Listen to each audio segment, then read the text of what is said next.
Welcome everyone back to the channel. This is going to be a little different video, as in one, I'm shooting it in my car, and it is more personal in nature, again, how most of my videos are. So what this video is going to go over is laptops I'd recommend to purchase in 2020. Currently I'm in need of a laptop, so I thought this would be a good video to kind of go through laptops I would recommend purchasing currently if you're looking to make a purchase. Now, one thing to keep in mind is that I generally do not recommend purchasing laptops in the $300, $400, $500, $600 range. Usually I would prefer to get something a little nicer that's going to last 4, 5, 6 years. I usually get towards the $1,000 range or more depending on what I need. So with that being said, let me jump in. I'm going to try to start at the low end with kind of 13-inch models and kind of work my way up, and then hopefully get to a decision on what I will be purchasing here in the future. Now, one thing to consider is if you actually have a desktop, or if this is going to be your own personal system that's going to be your only computer. If you have a desktop, I would probably recommend getting something not as powerful, because you're probably just going to have the desktop that's a little more powerful to do stuff like that. So let's jump in and get towards the 13 to 13.3 inch models. We'll just call them 13 inch. There's only two I would recommend here. The first would be the Dell XPS 13. This is the 9300, the current newer version, which has the 10th gen Intel CPUs. These start around, I believe, $900, $949. You can get them in Dell's outlet for much cheaper, but for $1,100, $1,200, you can get a really good spec 13-inch laptop. These have a 1920 by 1200 screen, which is excellent for, you could do some light photo editing on there, and it's a pretty accurate display. It's a new design, so it's got a new keyboard. It's a completely new model. I would recommend getting it with at least 8 gigabytes of memory, and try to get at least a 256 gigabyte SSD. If I was purchasing this and it was my only computer, I would get 16 gigabytes of memory and probably a 512 gig SSD, just so you have a little bit of lee room down the line if you need that much. As for the processors, I would get whichever one's quad core. It doesn't really matter there, but I spec'd a few out in the outlet. I would probably purchase one refurbished or new from the outlet, and you can get for $1,100, $1,200. You can get a pretty high-end 13-inch laptop. It has a better cooling system too. It has 2 fans, so really all around, it's one of the better 13-inch laptops out there. Now, let's say you want to go into the Mac side and you don't want to go to the Windows. There's a couple recommendations I would do here. The first would be the new MacBook Air. Again, this is about the only thing you can get in MacBooks that's around the $1,000 range. Again, the new redesign. It's got the 10th gen Intel processors, which is on their 10 nanometer, which is a little bit better than their 14 nanometer 8th and 9th gen CPUs. So again, same concept as the XPS. I would get one with at least 8 gigabytes of memory and at least a 256 gigabyte SSD, more if it's going to be your only computer.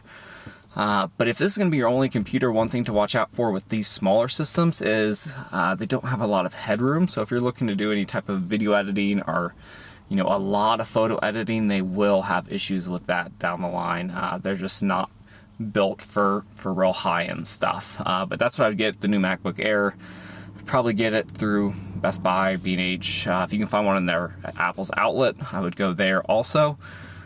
If you're needing something a little more powerful and you're okay with the older butterfly switch keyboards, which do have their issues but do have a 4-year warranty, or they have a warranty program for that, I would highly recommend going to the Dell or Apple's outlet and trying to pick up maybe a 2018, 2019 model. I've seen them for $949 for a quad core with the touch bar.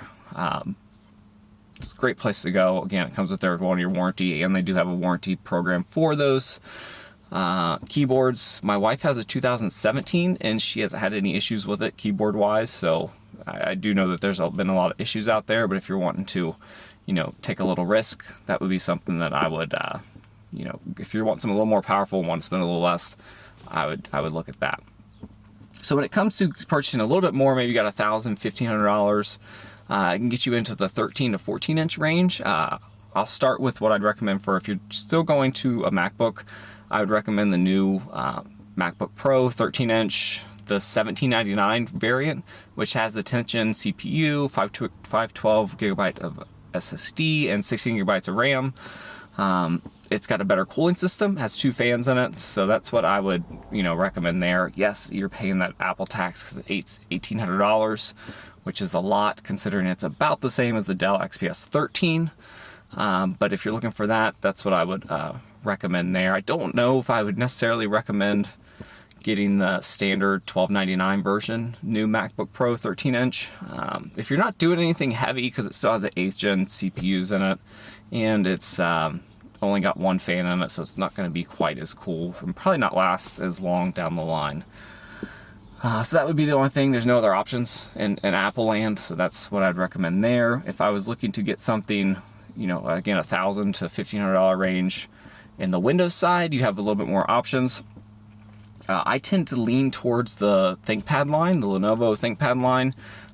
Their customer service hasn't been as great lately, but if you're looking for a nice system, look at the Dell X1 Carbon. It's great. You can get them for in between, $800 and $1,500, depending on where you get it at. You can get them in the outlet if you can find them a little bit cheaper. But I found a couple for $12.99, $13.99 that were not running the 10th gen Intel processors, but they were running I believe it's the 9th gen. But they all were pretty well spec'd out. 16 gigabytes of RAM, 512 gigabyte SSD.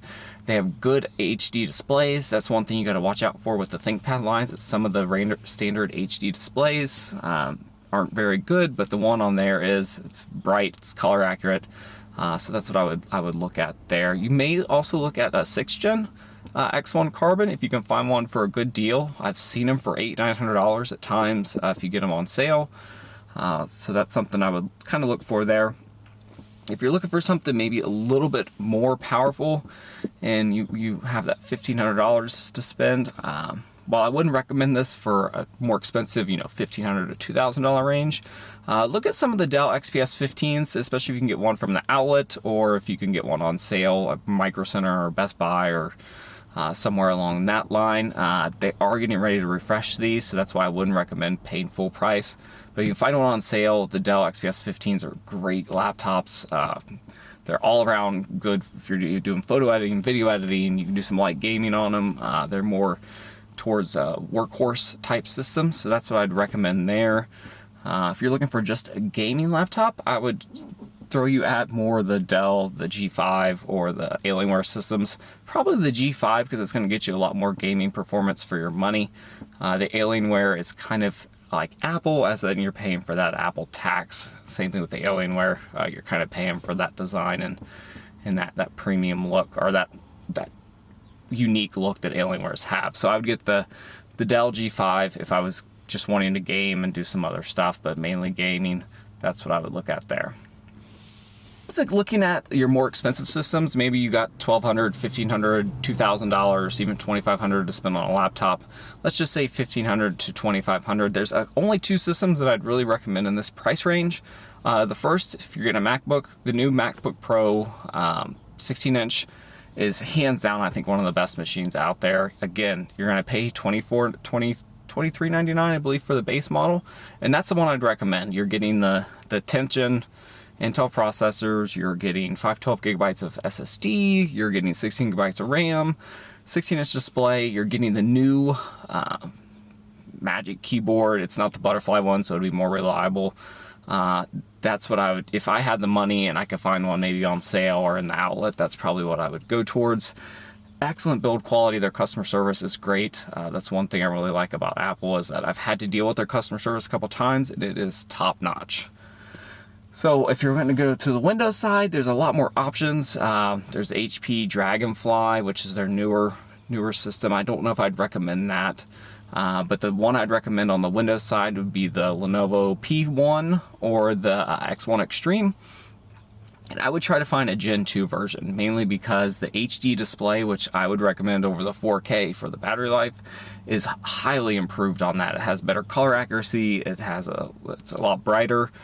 It's just a better overall display. So that's what I would try to do, is get the P1 or the X1 Extreme.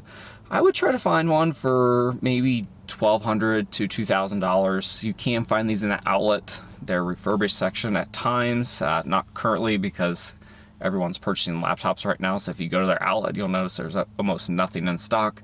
But those are the two systems I would probably recommend. You can do some light gaming with them. These, again, are workhorses: video editing, photo editing, light gaming, stuff that you want to maybe keep this laptop around for 4 or 5 years and want it to go along with you as you go. And they also have 2 NVMe slots in them. So I would just get it with 256 gigabytes of storage, and then you can throw another one in there and you'll have some added storage. And they have all the standard ports. They're not all USB-C. You got some USB-C, some USB-A, you got an SD card reader, so you have a bunch of options there. The only thing I would steer clear of there is I would try to stay away from the 4K display. That's one thing. I just don't see why you need a 4K display, even on a 15-inch screen. It's a gorgeous display. I've owned one for a little bit. The first gen version, it's a gorgeous display, but it just eats away at your battery life, and I don't think it's worth it in the long haul.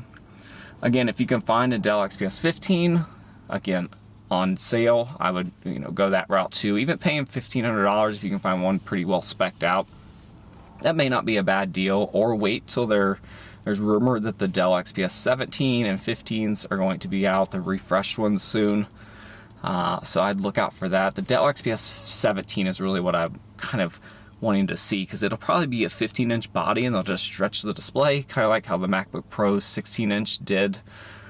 So look for that. Again, I think in the next month they're going to release that. So if you're wanting to wait a little bit, that's what I would look for. But there's not a whole lot of laptop deals out there right now, because everyone's looking for those, because everyone's working from home, or they're at home, or their manufacturing's slowed down because of everything that's going on.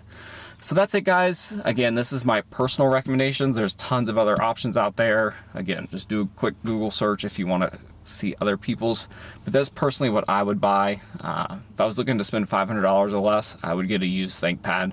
Just find one on eBay, or a T470, T480, even a T490 if you can find one on sale.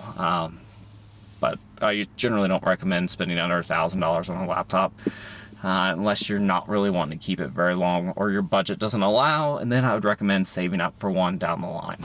If you have any questions, comments, feel free to leave them below. Sorry I'm shooting this in my car, but I had an appointment today, so I'm just kind of waiting on them to bring our little guy back. So thanks, and I'll see you guys next time.